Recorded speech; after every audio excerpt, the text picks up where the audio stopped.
Hello welcome back to your own channel the commerce ठिकाना। तो आज की वीडियो में हम अपना टॉपिक कवर करेंगे, that is elasticity of demand. ठीक है, बहुत ही सिंपल लैंग्वेज इसको हम रीड करेंगे। क्या होता है तो डालो हेडिंग मेरे साथ साथ, इलास्टिसिटी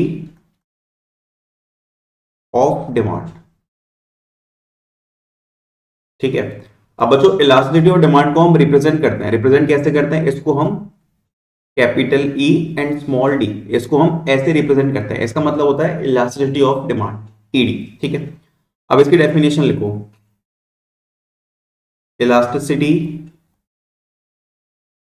shows the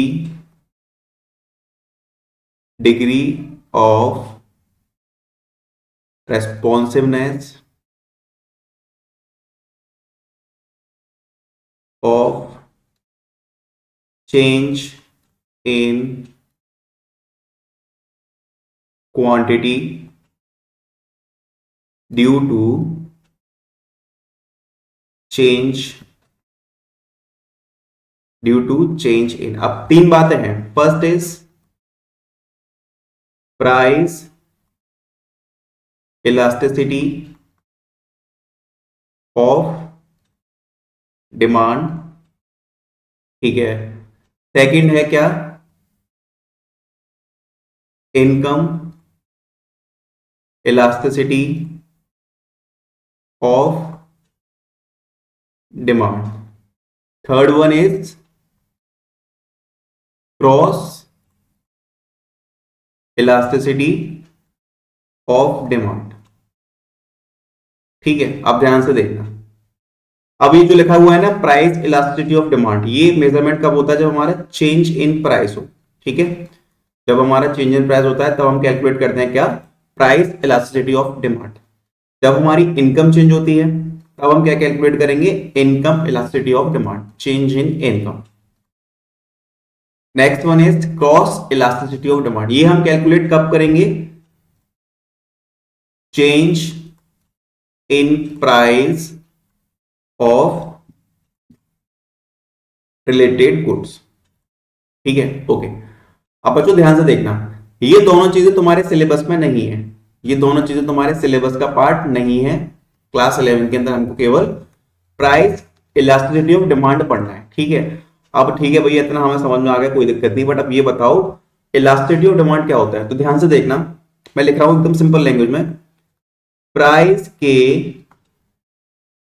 चेंज होने से, प्राइस के चेंज होने से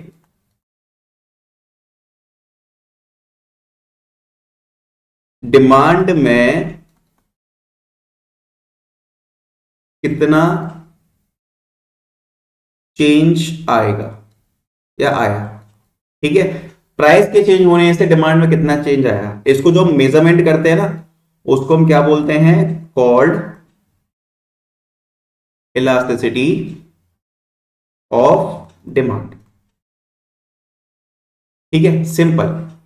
प्राइस के चेंज होने से डिमांड में कितना चेंज आया, ये जो चेंज का मेजरमेंट करेंगे हम, उसको हम क्या बोलेंगे? Elasticity of demand. सिंपल। ठीक है, चलो ये भी हमने सीख लिया। अब देखो यहां पर, ये हमारा हो गया डिमांड, ये हो गया हमारा price of commodity, price of related goods, income हो गई, टेस्ट एंड प्रेफरेंस हो गए, अदर फैक्टर्स हो गए। ये हो गया हमारा प्राइस ऑफ कमोडिटी। जब भी प्राइस ऑफ कमोडिटी और डिमांड में हम जो भी चेंज होता है हमारा, उसको हम क्या बोलते हैं? Price elasticity. ठीक है, रिलेटेड गुड्स वाले केस में क्या आ जाएगा? हमारा क्रॉस इलास्टिसिटी आ जाएगी, और इनकम वाले केस में हमारा क्या आ जाएगा? इनकम इलास्टिसिटी आ जाएगी। बट ये जो हमारे कुछ सिलेबस में नहीं है, हमको केवल प्राइस ऑफ कमोडिटी पढ़ना है। ठीक है, अब इसकी डेफिनेशन एक बार रीड कर लो, देखो ध्यान से क्या लिखा हुआ है। Elasticity shows the degree of responsiveness of change in quantity due to change in. ठीक है, तीन चीजें थी, चेंज इन प्राइस हो जाए, ठीक है, या फिर चेंज इन इनकम हो जाए, या change in price of related goods हो जाए। बट हमें क्या पढ़ना है? केवल चेंज इन प्राइस। ठीक है, और ये 1 मार्क्स में आपसे पूछा जा सकता है, सॉरी, ये डेफिनेशन आपसे 1 मार्क्स में पूछी जा सकती है। सिंपल।